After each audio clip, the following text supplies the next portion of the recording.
It's 6:30. You're live here on GHOne TV. This is News Tonight with me, Natalie. A look at our top stories. Coming up this evening, Dr. Mahamudu Bawumia gains a major boost in the race to lead the opposition NPP as final Global Info Analytics poll places him ahead of his contenders going into the January 31 primaries.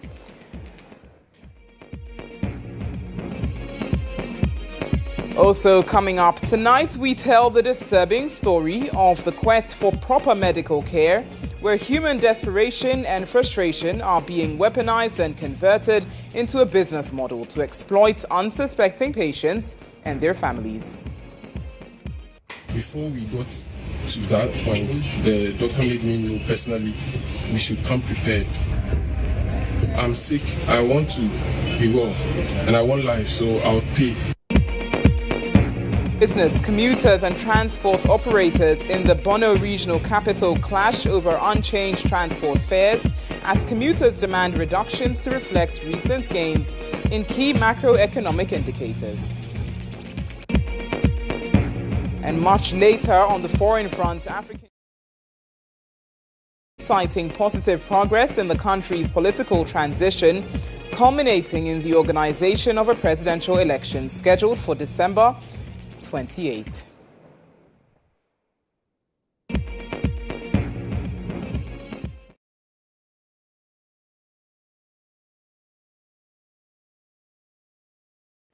Those are top stories this evening. We bring you the details of these and much more news. Do stay.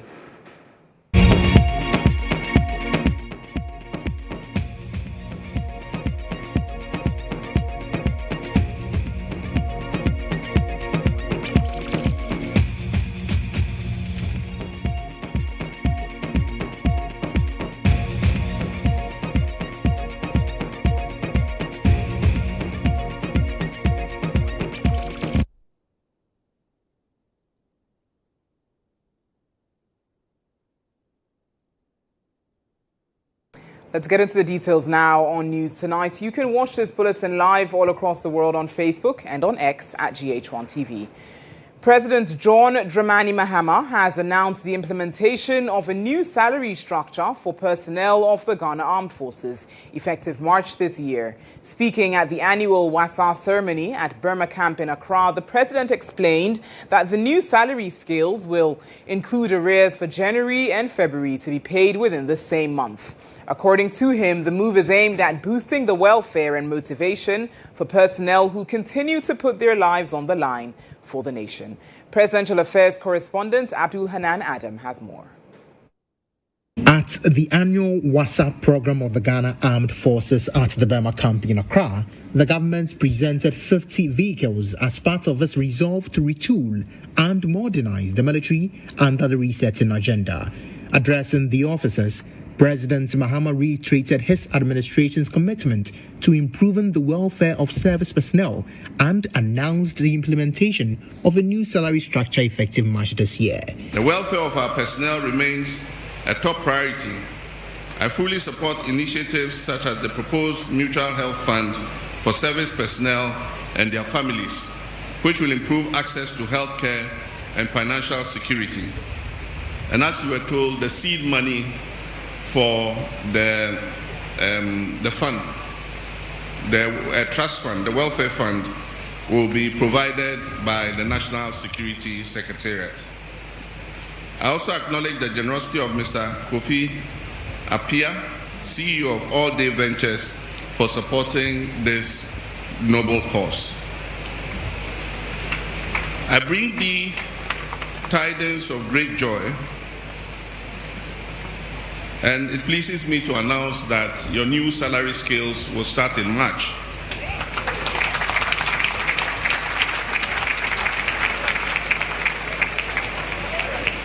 I said tidings of great joy.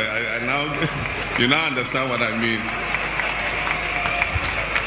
Your new salary scales will start in March, and the arrears for January and February will also be paid in March. Thank you, Your Excellency.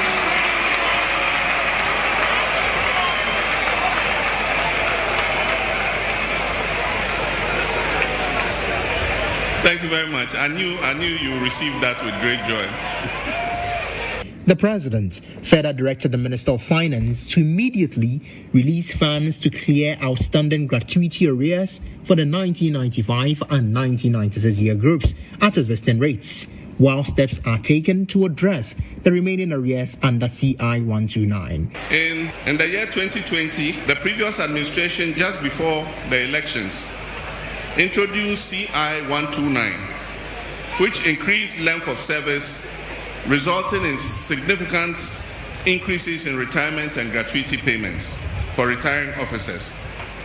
It will interest you to know that over the 4 years following the year 2020, the previous administration made no budgetary allocation to operationalize the new gratuity levels. This has led to a pile-up of arrears exceeding 1 billion cedis, owed to about 3,000 personnel of different ranks. I've asked the Honorable Minister of Finance to make release for the 95-96 year groups for their outstanding arrears at the existing rate, while steps are made to clear the outstanding arrears under CI 129. On his part, Acting Defense Minister Dr. Kasiel Atuforsen added that sustained investment in logistics, training, and operational support remains essential to maintaining a disciplined, professional, and responsive military capable of addressing both internal and external security challenges. That the Ministry of Defense will provide strategic policy guidance to keep the Ghana Armed Forces responsive, modern, and operational ready.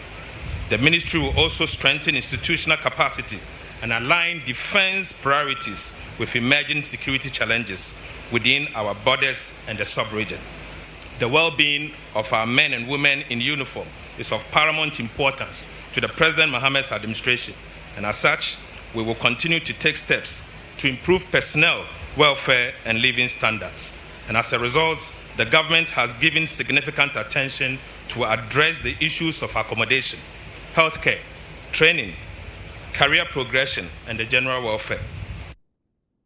Let's turn to some other news this evening. Political pressure group Arise Ghana has presented a formal petition to the Embassy of the United States of America in Accra, calling on the U.S. government to facilitate the extradition of former Finance Minister Ken Ofori-Atta to Ghana to face justice. The group says its demand is anchored on 78 charges filed against Mr. Ofori-Atta by the Office of the Special Prosecutor in relation to alleged offences committed during his tenure under the erstwhile Akufo-Addo administration. Arise Ghana had initially embarked on a 14-day protest at the U.S. Embassy, but has now suspended the picketing after 4 days following the submission of the petition. Our compliments to the Embassy of the United States of America and have the honor to submit this petition for the Embassy's diplomatic consideration and assistance in a matter of significant public interest to the Republic of Ghana. Subject of the petition.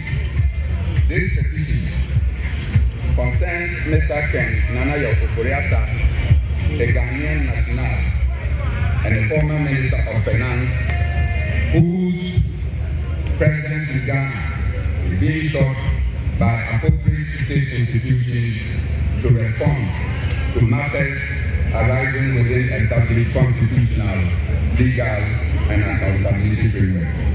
I wish MPP will get up one day and take it on stomach. They competed it. Over a year, they sat down. They did not bring it. So they should not transfer their incompetence to anybody. They should not. They should not. After all, we know he has been committed. One of his accomplices was in jail. We want Ken to come and answer questions. The money that you are talking about is not some gross issue.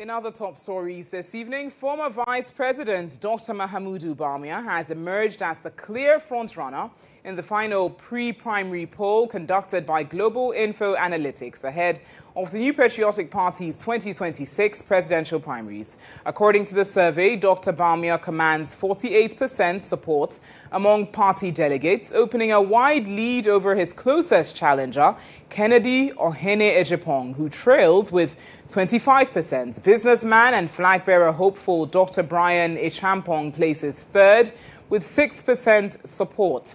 The poll signals a strong advantage for Dr. Bawumia as the party heads into its crucial primaries scheduled for January 31, 2026. However, the survey also shows that about 21% of delegates remain undecided or declined to disclose their voting preference, setting the stage for intense contestation in the final days to the race.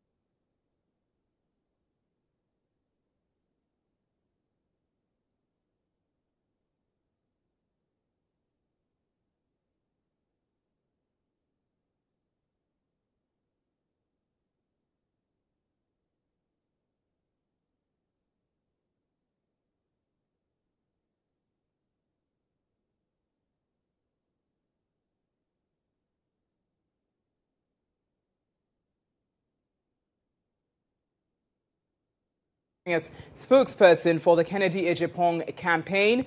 Good evening to you and thank you for joining us. Now, as you are aware, these polls suggest a rather tight race at the top. Your candidate, Kennedy Ejipong, currently in second place. What's your assessment of this and what confidence do you have given the fact that it's in a few days' time, and do you foresee some momentum shifting in your candidate's favor? Hello. Good evening to you. Are you hearing me? I can hear you now. Okay, great. So I was asking what you make of the polls in general. Your candidate, Kennedy Ejipong, places second. Are you confident that momentum will build up in the days ahead of the election, the primaries? Which poll are you referring to? The because Global Info Analytics poll. I'm referring to the Global Info Analytics poll. Have you taken a look at it? I have a different opinion and different reservation when it comes to how the media has handled Global Info Analytics. Because recently there was a poll by one Dr. Ivanzia, one researcher. I didn't receive any call from a lot of media houses, almost all media houses. But it appears Musa Danquah's relevance, if you ask me, has been a bit overrated, and his work has been overhyped probably by the media. Because, I mean, come to think of it, if you recall, the last time he gave Ken around last election during the 2023 primary, he gave Ken around 17%, but Ken ended up with 37%. So I still do not get the basis why anytime it more or less has to be Musa Danquah who has to set the pace. There's been other polls, about 7, 8, 9, 10 polls. Majority of them are predicting Ken to win. But even with that, we as a team are not banking all our hopes on poll. There is no greater poll than the poll that will reflect on the 31st of January. And I've always maintained that that is where the majority of the party people are going to speak. So yes, we respect him. We appreciate his work. We take his work as a feedback for us to improve. But I mean, to be very honest, I mean sometimes I even get confused which of his polls we are reacting to. Or maybe I tend to believe it's the media that has been misreporting his poll. Because today he says this, the next day he says that, tomorrow he says that, the next day there are reports on another thing. So they are really conflicting polls. So on that basis, I have developed a personal principle that I'm not reacting to his poll as a team. But I mean, he has made his predictions, even though he's had some wrong, he doesn't have some right. We are grateful for his feedback. But I mean, contrary to that, I'm confident we are going to disappoint him. I don't believe Ken will be doing 25%. Logically, it doesn't make sense if you want to just oppose it to even mere logical consistency. If you recall, the last election, Baumia had the whole support of the establishment. And now the Dankwa supporting him, Dr. Brian Champo, who's not contesting him, who used to support him. Honorable Arenato, she was in his camp. Dr. Duchum were all in his camp. Kwabena Japan were all in his camp. Even with that one, with the full establishment support, having almost 137 MPs supporting, he was able to do 61% and Ken to do 37%. So it should be completely illogical and inconsistent to suggest that now that the establishment is broken, a lot of people are now supporting either Ken or Brian, who have all broken away from the Baumia camp. Today, anybody will suggest that Ken will be doing 25%. It doesn't meet the test of logical consistency. But I mean, we respect his views. Right. Now, Kwesi, I do have to have you know that we, GH1 TV, we did have Dr. Bia in studio on television. We had him on radio as well regarding this other poll that you're referencing. So regarding your comments... Well, there you guys did well. I didn't have the opportunity to react on that poll. Okay, very well. Well, I'd also ask that you stay with us for a few minutes because I'm going to be engaging Musa Dankwa, so kindly stay on the line and I'll return to you shortly. The Executive Director of Global Info Analytics, Musa Dankwa, joins me now via Zoom with further insights into the final poll. Mr. Dankwa, good evening to you. Thank you for joining. And now you heard the reactions there by Kwesi Kwarteng, and before I get into the details of the poll, he, with his camp, the Kennedy Agyapong camp, says they don't quite believe or see it as feasible, the percentage that you cited for Kennedy Agyapong. What's your reaction to this reaction by him on the results of your poll? Thank you very much for having me. I usually don't react to politicians reacting to polls. You know, in politics, you don't admit in public that the things are not going well. We've seen that over several election cycles, but I understand he's part of the campaign team and the poll numbers don't seem to favor what they may have been told. But look, this is a poll of delegates that we sampled over the last 4 weeks. We've been calling them on daily basis, Monday to Friday. And we sampled over 10,000 of them randomly. I rather believe random sampling than anything else. And I've done this job for some time, and I believe that what we've gotten there is quite precise in terms of confidence. Look, on the headline poll, Baumia is on 48%, Kennedy on 25%, and Brian Agyapong is somewhere around 6% or thereabout. Look, no elections are the same. No elections are the same. You cannot actually compare the 2023 elections to what is going to happen now. No, certainly not. Now, in trying to collaborate to see whether what we got is in line, we use what we call the neighbors effect as well as a secondary means to see what is happening. In the neighbors effect, we ask delegates who do they think that their friends delegate are voting for. Who do you think your friend delegate is voting for? On that, you have 62% of the delegates saying that they believe their friends are voting for Baumia. 32% said that they believe their friends are voting for Kennedy. 5% believe that their friends are voting for Baumia, Brian Agyapong, and 1% believe they are voting for Dr. Duchum. So we have means to collaborate the data that we have. Now, on 48% overall, you have 21% who said they will not disclose. They've already decided who to vote for, but they wouldn't tell us. So as to where they will vote on election day, we have an idea, and it is based on the idea we have that we have modeled the number saying that Baumia is going to win one touch. Indeed, if you look at the headline numbers, he's on 48%. He only needs 2% plus 1 to win. So out of the 21%, it is very probable, highly probable he will get more than 2%. So that is the reality on the ground at the moment. Right now, look, Kennedy was quite competitive in the past. But in the last few days, look, we've released the data right now. From Tuesday, we saw him dropping 1% every day. 1% drop every day. And that 1% benefited Brian Agyapong, not Baumia. Baumia remained flat where he was, and Brian Agyapong kept rising. We don't know whether this rise in Brian will continue. We don't know. But from what we've seen, in the last 4 days, he's gone up 4% or more. Interesting. Now, Mr. Dankwa, these figures project a frontrunner, as we know, Mahamudu Bawumia, yet no candidate crosses this 50% threshold. And you cited 2.1 in terms of Bawumia hitting that.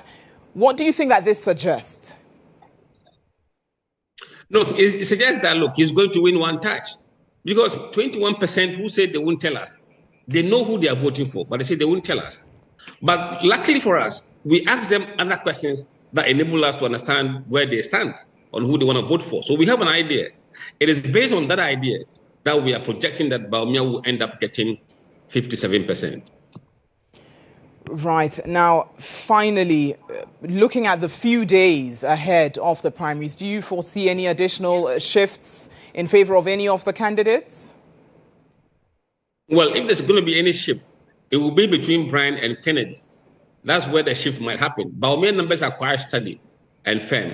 It is Kennedy and Brian who seem to be trading numbers. So we don't know whether Ken will be able to claw back the numbers he lost to Brian in the next coming days or not. Musa Dankwa, thank you very much. But we don't believe the overall outcome will change. Will change. Very well. Thank you, Musa, for sharing. You can still hold on because I'm going to get final reactions from Kwesi Kwarteng. Kwesi, I believe you're still with us. Yeah, I'm here. Great. Now, you heard the comments made by Mr. Dankwa, specifically with regards to Kennedy Ejapong, says he's been dropping since Tuesday. However, he was emphatic on the fact that there were clear samples done within a period of 4 weeks and over 10,000 of your delegates were engaged. Does this not provide some justification to the validity of it? And what are your reactions to it in general? I am not in the capacity to question the authenticity of his work. But of course, just like many like-minded people, they believe that Musa is abusing the credibility he's built over the years to control public perception and voter perception for Dr. Bawumia. I don't know for whatsoever reason. We as Team Ken, irrespective of the respect that we place on Musa's work, this time around, we reject the outcome of his polls vehemently. We believe that in the current circumstances, other polls work. We have our own internal polls that we sponsored, and we are confident that on election day we will win. This poll is just designed to control public perception, to elect Dr. Bawumia, who apparently, obviously, presents a weaker candidate and a weaker outlook for the 2028 election against the NDC. And we reject that. We are very confident that the other internal polls that we've also sponsored favors us and gives us that confidence that 2026, 31st of January, Kennedy Ejapong is going to win. Very now, Kwesi, briefly, in under a minute, you say that you reject this poll by Global Info Analytics. Now, regardless of this poll, it's still in the interest of your camp to increase momentum in the days ahead. What are you going to do, if you can share very briefly, in that regard? Like on the face value, the GHOne has been rejected. So at no point will we be guided by this poll to increase momentum or not. We have our strategy. And I can tell you that the momentum is high. The momentum is on our side. We are confident of winning. We will not allow anyone to control public perception in the interest of political astroturfing against our candidate. We are very confident that we'll win. We'll keep doing the right things that we are doing, engaging delegates, making sure that we protect the ballot during the polls. And I'm very confident that we'll win based on our own internal finding as well. Very well. Kwesi Kwarteng, spokesperson for the Ken Ejapong team. Very grateful for your time this evening. And Musa Dankwa, Executive Director for Global Info Analytics, thank you so much, as always, for joining us as well. And as you know, the MPP presidential primaries come off on the 31st of January 2026, and we'll bring you the very latest as it happens right here on GHOne TV and across all our sister stations. You're watching News Tonight. We bring you more news shortly. Stay with us.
You're welcome back to News Tonight here on GHOne TV. Political pressure group Arise Ghana has presented a formal petition to the Embassy of the United States of America in Accra, calling on the U.S. government to facilitate the extradition of former Finance Minister Ken Ofori-Atta to Ghana to face justice. The group says its demand is anchored on 78 charges filed against Mr. Ofori-Atta by the Office of the Special Prosecutor in relation to alleged offences committed during his tenure under the erstwhile Akufo-Addo administration. Arise Ghana had initially embarked on a 14-day protest at the U.S. Embassy, but has now suspended the picketing after 4 days following the submission of the petition.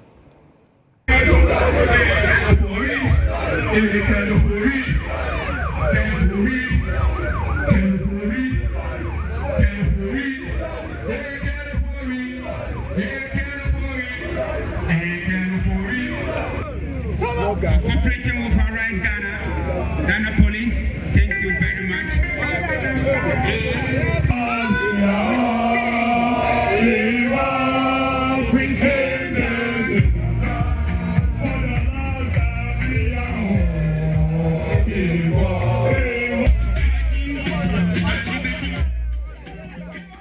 Let's stay on this issue a while longer. I'm joined in studio by Dramani Selom Dramado. He serves as a leading member of Arise Ghana. Joins me now in studio for more on this. Good evening to you. And good evening, Natalie Fort, and thanks for having me here. Good to First time seeing you this year. Very well, sir. And Happy New Year. Many happy returns. Now, run me through the reaction to this petition from the officials at the U.S. Embassy, and specifically what demands are you putting forward in this petition? Our demand in the petition pretty simple, that Mr. Ken Ofori-Atta, who had the opportunity to be the Minister for Finance and Economic Planning, who is now in ICE detention, should be brought back to Ghana to answer some charges leveled against him by the OSP and the Attorney General. That is what Arise Ghana has been doing in the last 4 days, asking the U.S. authority to facilitate his deportation, extradition, or repatriation to Ghana to face accountability and justice here. Because the position he held as a public officer, nominal position that Minister for Economic Planning and Finance. So 78 criminal charges have been leveled against Mr. Ken Ofori-Atta. And clearly, Mr. Ken Ofori-Atta, per his conduct, it's one who is trying to evade justice and accountability. And as young men and women of this country, we must bring his feet to the fire of accountability. That blazing fire of accountability, Mr. Ken Ofori-Atta must be brought to face that blazing fire of accountability, because accountability is critical and integral in democratic governance. Without that, democracy is no democracy.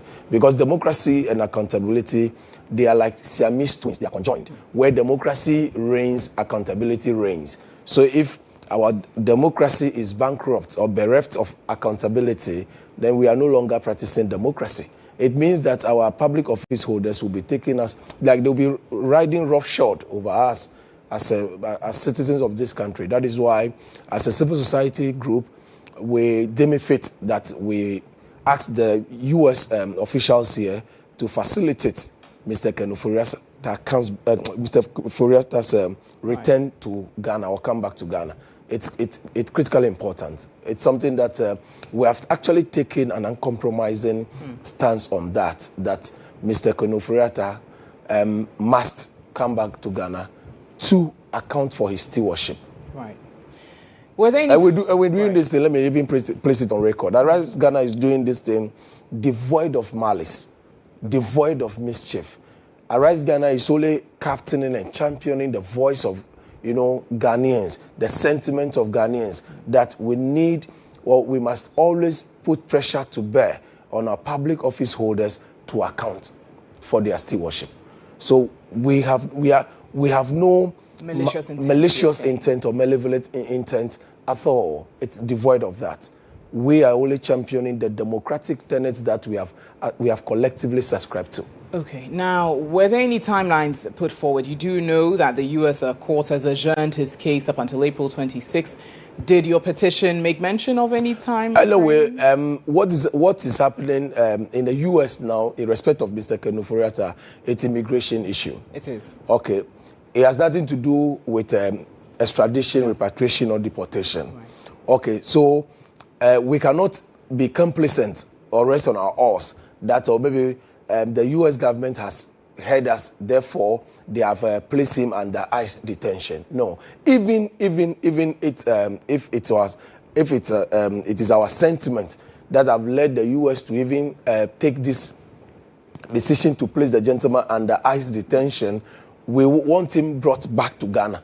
He should be brought to Ghana to account, because 78 charges leveled against former finance minister. It's no joke. He should come to Ghana to account to the good people, because the gentleman took decisions for and on behalf of Ghanaians. Right. Now, what I'm specifically asking, so your petition didn't make mention of any time. It's just simply for them to facilitate his return. To facilitate his come back to Ghana. How was it received? It was well received. It was before, as a pressure group, we have our own way of even picking intel. The first day the first day or the day we started this thing on the Tuesday, by Wednesday, then we started having calls from some quarters that indeed the message the objective of our picket was well received by the authorities whose attention we're drawing our pickets to. Drawn to it. Exactly. Okay. Now, Dramani, very briefly, please, in a few seconds. So, is this to say the protest has been suspended temporarily? Temporarily. Because we actually planned to have a 2-week protest, but you see, it's a strategy that is not static.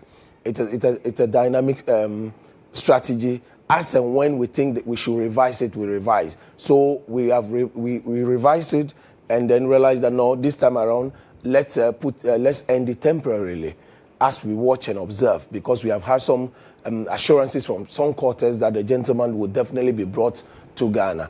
And we have no reason to doubt those individuals who have made those assurances to us. So as and when we think that those assurances are struggling to see the light of day or manifest in reality, Arise Ghana will take other action. We have plethora of actions to roll out in respect of Mr. Kenufuriata to come back to Ghana to face justice and accountability. And Arise Ghana will always be there to protect his fundamental human rights. If we see or observe that government is trying to violate his fundamental human rights, especially to fair trial, Arise Ghana will definitely be up in arm against the government. And we have no reason, because this is a compassionate listening government, so we have no reason at all to even think that this government that is being superintended by John Dramani Mahama will give any ill treatment. Which has fairly been mentioned by the Attorney General as well. We'd have to wrap it up. Thank you very much, Nat. Thank you very much for your time. Dramani Selom Dramado joining us, the leading member of Arise Ghana. You're still live here on News Tonight on GH1 TV. The second part of an investigative report by the Fourth Estate has revealed deep corruption-related activities at the Ridge Hospital in Accra, Ghana.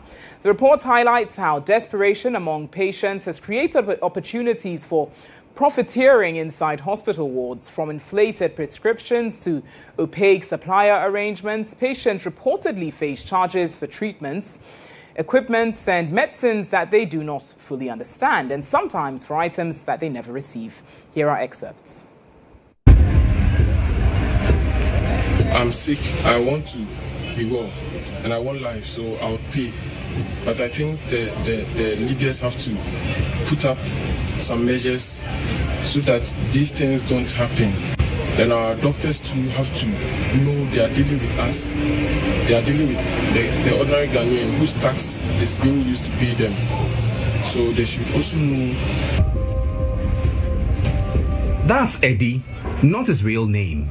His father needed a toe amputation at the Greater Accra Regional Hospital, also known as Ridge Hospital. Before the elderly man was wheeled into the theater, the operation did not start until a mobile money transfer was confirmed. Personally, I know it was personal because of the way and manner it was given out. Because before we got to that point, the doctor made me know personally we should come prepared.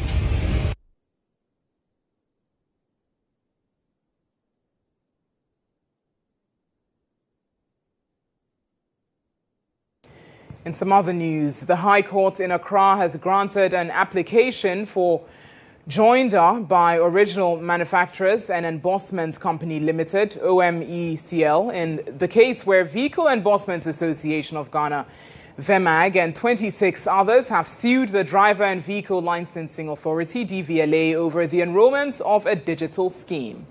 OMECL, the contractor engaged by DVLA to roll out the scheme, was joined as the second defendant on Friday, January 23, without opposition from the plaintiffs. There's more in this report. Vehicle Embossment Association of Ghana, VEMAG, and 26 others have filed a suit against the Driver and Vehicle Licensing Authority, DVLA, against rolling out a digital or new vehicle number plate registration system. Pending the determination of the substantive suit, the plaintiffs filed an application for interlocutory injunction following the suit. The injunction requests that the DVLA be restrained from introducing digitalized vehicle number plates or any new registration plates until the court determines the merits of the case. They are also seeking that the DVLA be prevented from implementing any alternative arrangement for the embossment and supply of vehicle number plates outside the existing framework involving the plaintiffs. On Friday, January 23, 2026, when the matter came up for hearing of the interlocutory injunction, another party had emerged. The contractor, Original Manufacturers and Embossment Company Limited, filed an application to be joined to the action as second defendant. With no opposition from the plaintiff's lawyers and DVLA, the court presided over by Justice Isaac Addo granted the request and joined them to the action as second defendant. Jojo Brusquansa, the spokesperson for VEMAG, spoke to the media. The DVLA boss, who is Julius Corti, is saying that he has not issued any contract since he came to office. And at the same time saying that he came to meet a contract in the office when he assumed office. So now the contract is now before the court. So the judge is going to look at the contract and then see if there's any merit. But in any case, we are not even concerned with the contract that is before the court. We are embossers. We are not manufacturers. The contract before the court is for manufacturers. He also expressed frustration about the fact that the process has rendered their members currently home without jobs. We want to ask Ghanaians, what is our crime? We have always been obedient to government and the DVLA. We have paid our taxes regularly. We have never been involved in any scandal. We have always been loyal. Successive governments have come and gone. We have always been loyal. So now, what is our crime?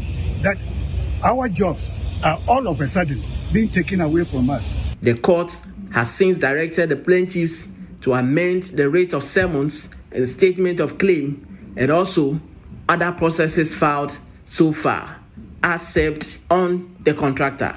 The case has been adjourned to February 6, 2026 for hearing.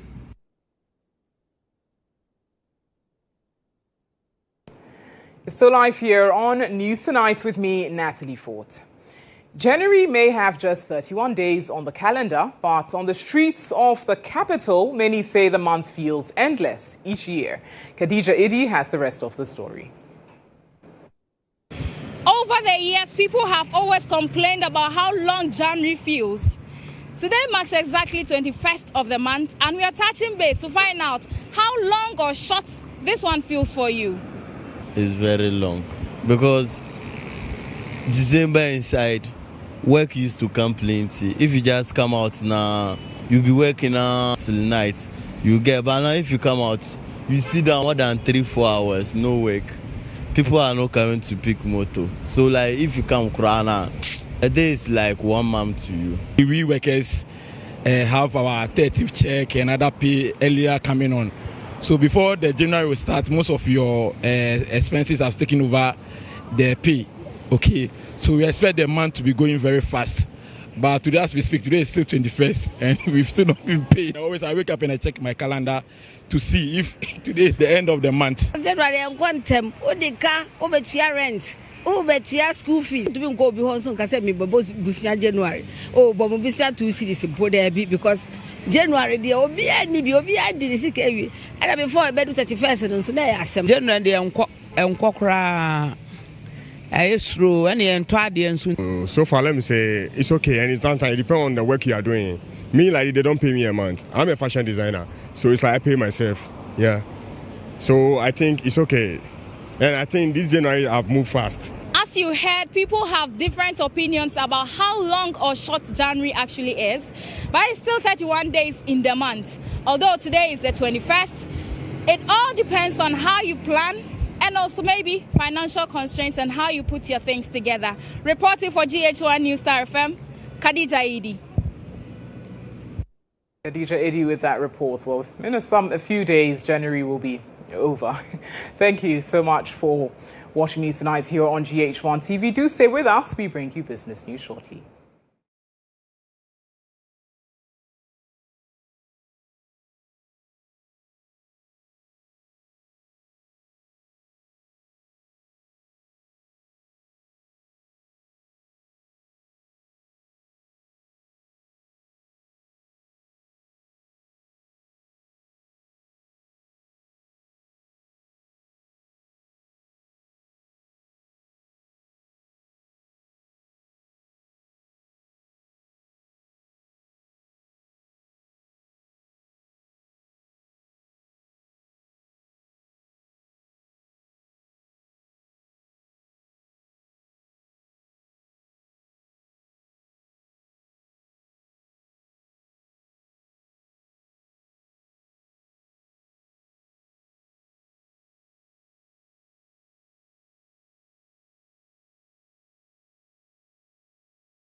back to News Tonight here on GHOne TV. Now, there are mixed reactions in Sunyani following the recent reduction in petroleum product prices as commuters insist transport fares should also be reduced. While passengers are demanding immediate relief, transport operators argue that fuel prices alone do not determine transport fares. Kwesi Medina reports. The recent reduction in petroleum product price has triggered a debate in Sunyani, setting commuters against the transport operators over whether fares should be reviewed downward. Commuters argue that transport fares typically go up swiftly when fuel prices increase and say the same agency should apply now. Prices have dropped. Fuel has been reduced, so it's up to also them to reduce the fares. However, transport operators insist fuel accounts for only a portion of their operating cost. Petrol any fuel any day so, but ukodru magazine and I say okanya fault now ukodru ha. Niama na ukoto dia be car no de same prices na enti anumom na higher intimate lorry fare na so no. Uko magazine a niama na ye toto no ho no. Car se niama ne sa niama na ye toto no. Ye sa ban ni di ka hwe sa niama no. Etete so ema sa niama ni nyina ba fam. Ansana yeso de no ye bete so a yate so. Commuters have rejected the explanations, describing them as unfair and insensitive, especially at a time when many households are struggling with rising living costs. When they come on board to indicate to us that because of the spare parts dealers, they've not reduced their prices, it doesn't augur well for the country. And it doesn't make sense in the old. They cannot justify this, which I don't want to say they are thieves, and which I don't want to say it doesn't make sense. So if they think it doesn't make sense, they have to change. If they think it is not a matter of stealing, they can change. If they think it's not a matter of robbery, they can change. A visit to several garages in Sunyani appears to lend some weight to the claims of transport operators. Garage operators say prices of spare parts remain high, largely due to unchanged import duties and port charges.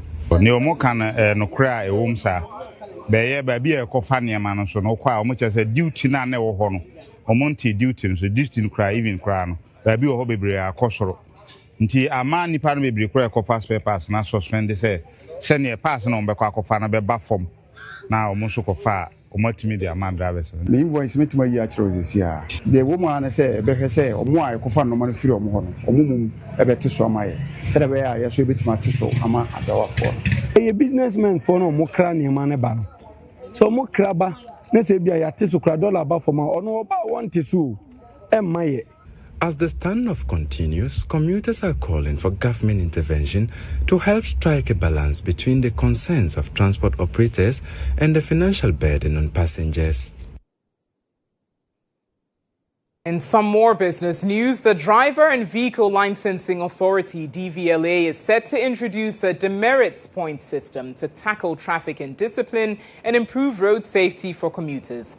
Speaking at a press briefing today, CEO Julius Nikwe Kote also defended the authority's decision to build a hospital, which will serve both staff and the general public, with a focus on orthopedic services. To curb reckless driving, the DVLA will roll out a demerit point system this year. Under the scheme, drivers will accumulate points for traffic violations and licenses will be revoked once points reach zero. Those affected will be required to return to driving school before regaining the right to drive. The demerit point system, you drive rough on the road, we'll get you, we'll take points from your license. It's going to be a system. You drive rough on the road again, we get you, we take points from your system. Your points gets finished, you go back to the driving school. The DVLA CEO also justified the construction of the hospital despite mixed reactions, noting that other government agencies, including VRA and COCOBOD, have undertaken similar initiatives. We are going to establish a healthcare facility that will specialize in orthopedic issues. Drivers sit down, their back, their bone, those issues. And then referral. We are not praying for accidents. But we don't pray for death. But death is inevitable in every man's life. We are not praying for accidents. But you and I don't know tomorrow. So we need a healthcare facility for referrals. So that our drivers can also feel comfortable. Drivers' wives can also go to the hospital through insurance policies. The drivers can there are things we can do and make life so comfortable for them. Mr. Koti also highlighted the authority's strong performance in 2025, recording a 39% increase in revenue thanks to innovative policies. So in the year 2025, what was expected of us, we increased it by 39% financially. And it's all because of the DP sticker, which which came into being, and then other places we have to block leakages at. So that's what we gain financially. And we use the money to buy cars. Or we shouldn't buy cars for our operation. So we use it. And that wraps up the business segments this evening. We bring you sports news next.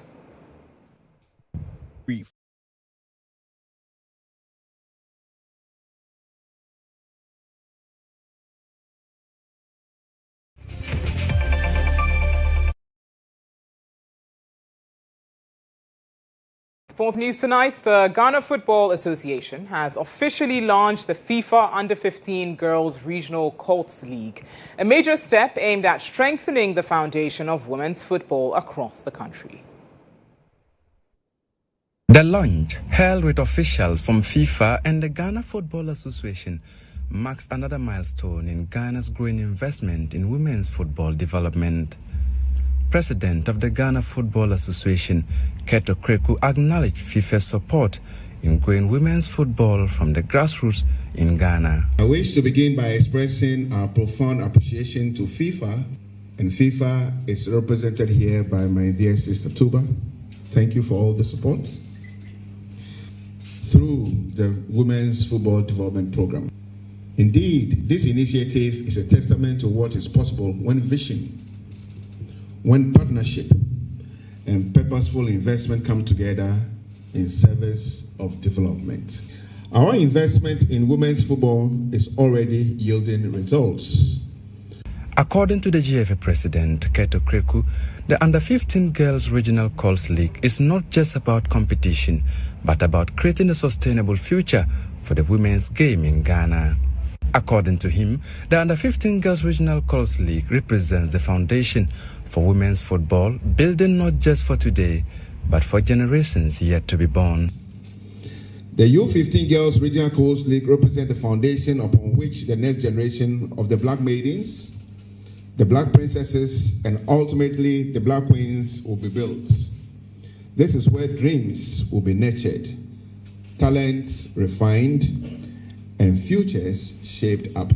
The GFA reaffirmed its commitment to ensuring the success of the league by giving out 80,000 Ghana cedis as startup cash to support the Under-15 Girls Regional Colts League, describing it as a critical pathway for identifying and nurturing young female talents nationwide. The Football Association, with the express support of FIFA, will be supporting the organization of this league across all the 10 football regions. And as a start, we are offering a cash support of 80,000 Ghana cedis to each of the RFAs. FIFA officials present at the launch praised the Ghana Football Association's effort and pledged continued support for the initiative. But of course, my presence today is a sign of commitment from FIFA's side in terms of getting girls, women playing football in all communities that we can. Looking at this specific age group, we are intentional with why we are targeting the youth. We are trying to strengthen the pathway. We are trying to solidify the foundations. So from our side, I think it's just to come back and say you are doing a good job. The evidence is there. FIFA, according to its officials, is committed to getting girls to play football and are working to strengthen the pathway. With backing from FIFA and strong commitment from the GFA, the Under-15 Girls Regional Colts League is expected to play a key role in shaping the future of women's football in Ghana.